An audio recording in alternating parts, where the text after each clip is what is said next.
तुम्हारी बेटी खरीदनी है मुझे। क्या मतलब क्या है तुम्हारा? मतलब ये कि पैसे बताओ, कितने पैसे लोगे तुम अपनी बेटी के? जितने पैसे बोलोगे आप, मैं उतने पैसे दूंगा आपको।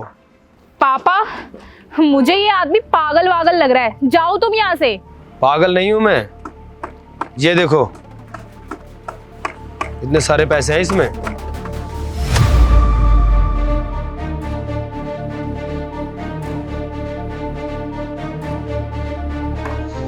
इतने सारे रुपए हैं मेरे पास, जितने बोलोगे उतने दे दूंगा मैं आपको। पापा क्या सुन रहे हो इस आदमी की, भगाओ ना इसे यहाँ से। अरे साहब, इतने सारे पैसे अरे साहब, इतने पैसे में तो मेरी जिंदगी भर दारू की व्यवस्था हो जाएगी साहब। पापा, आप मुझे इस अनजान आदमी के साथ कहीं बेचने की तो नहीं सोच रहे हो? देखो, तुम चिंता मत करो, मैं तुम्हें बहुत खुश रखूंगा। तुम तो अपनी बकवास बंद ही रखो। ये लो अपने पैसे और दफा हो जाओ यहाँ से। अरे साहब, ये पैसा हमको दीजिए। इतने पैसे में मैं अपनी बेटी क्या, इसकी माँ को भी बेच देंगे। पापा, आप ये क्या बोले जा रहे हो? बिटिया जरा ठांड रख। अरे तू तो जानती है ना कि हम एक नंबर का दारूबाज हैं। दारू पीने से फुर्सत कहाँ रहता है। जो तेरे लिए इतना योग्य वर ढूंढूंगा, भगवान की कृपा से ये देवदूत बन के आया है तेरी जिंदगी में। अरे बेटिया ज्यादा सोच मत, चली जा साहब के साथ और अपनी जिंदगी का आनंद ले ले। जा जा। देखो, अगर ये सौदा तुम लोगों को मंजूर है तो ठीक है, वरना मैं कहीं और जाकर देखूं, मेरे पास भी वक्त नहीं है। अरे नहीं नहीं साहब, देखिए ऐसा मत कीजिए। आप मेरी बिटिया को ले जाइए और ये सौदा हमको मंजूर है। जा बेटी।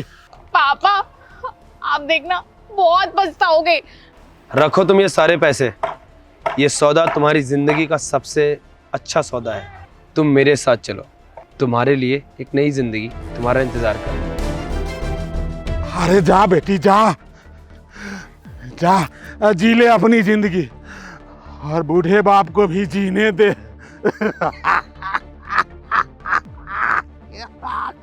कमाल हो गया, इतने ढेर सारे पैसे। अरे आज रात को तो मैं गंगू बाई के कोठे पे जाके दारू पीऊंगा।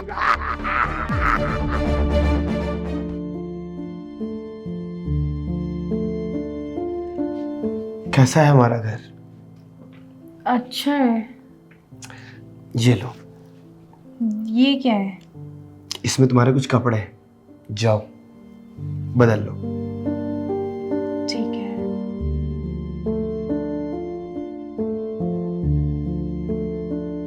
इसको क्या लगता है, ये मुझे पैसे की दम पे खरीद लेगा? ये मेरी ज़िंदगी अपने हिसाब से चलाएगा? कभी भी नहीं।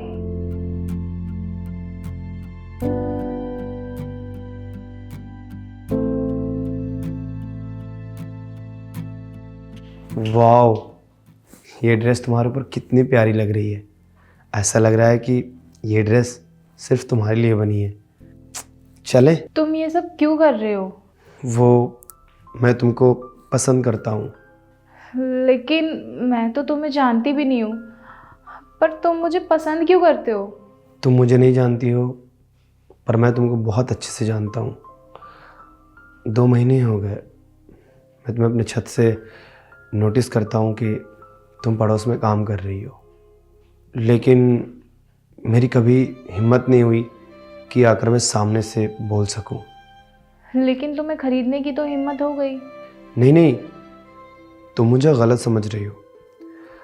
ऐसा मैंने इसलिए किया क्योंकि तुम्हारे पापा जी दारू पीते हैं और वहाँ पर जो लेबर काम करते हैं वो तुम्हें बड़ी गंदी नज़र से देखते थे। तो वो चीज़ मुझे बिल्कुल अच्छी नहीं लगती थी। बस इसीलिए मैंने तुम्हें तुम्हारे पापा से अलग कर दिया, ताकि तुम्हें कोई गंदी नज़र से ना देखे। पर मैं ही क्यों? तुम तो बहुत अच्छे दिखते हो, हैंडसम भी हो, तुम्हें तो और कोई भी मिल जाएगी। तुमने मुझे ही क्यों चुना? हाँ, मुझे तो लड़कियां मिल ही जाती, पर वैसे तो मैंने कभी ट्राई नहीं किया किसी पे, पर वो शायद मेरे पैसे से, मेरी गाड़ी से, मेरे धन दौलत से प्यार करते। पर आज जो मैंने तुम्हारे अंदर देखा वो शायद मैंने किसी के अंदर नहीं देखा। जब तुम्हारा बाप इतना दारू पीता है, वो तुमसे बदतमीज़ी करता है, तुम उससे इतना प्यार दिखा सकती हो, तो फिर जो सच में तुमसे प्यार करेगा, तुम्हारे साथ रहेगा, वो भी पूरे नेक दिल और ईमानदारी से, तो फिर तुम उसके साथ कितनी अच्छे से रहोगी। बस यही सारी चीज़ें मैंने तुम्हारे अंदर देखी, और ये तुम्हारी जो सादगी है, इन्हीं सब चीज़ों से मुझे तुमसे और प्यार हो गया है। और अगर तुम्हारा कोई बॉयफ्रेंड या हस्बैंड बन के सच्चे दिल से केयर करे, तो सोचो तुम्हारी जैसी लड़की घर को तो स्वर्ग बना देगी, और मुझे उस स्वर्ग में तुम्हारे साथ रहना है। मुझे तो ऐसा लगा था कि तुम उन लड़कों में से हो जो लड़कियों का इस्तेमाल करके छोड़ देते हैं, पर तुम उनमें से नहीं हो। नहीं, मैं ऐसा लड़का बिल्कुल भी नहीं हूँ। मैं तुमसे शादी करना चाहता हूँ, मैं तुमसे प्यार करता हूँ, और मैं तुम्हें अपनी छोटी सी दुनिया में रखना चाहता हूँ, वो भी तुम्हारी मर्जी से। और मैं तुम्हारी भी एक छोटी सी दुनिया देखना चाहता हूँ, और उसमें मैं भी रहना चाहता हूँ। क्या तुम्हें मंजूर है? मेरे पास तुम्हें मंजूरी देने के अलावा और कोई ऑप्शन ही नहीं है।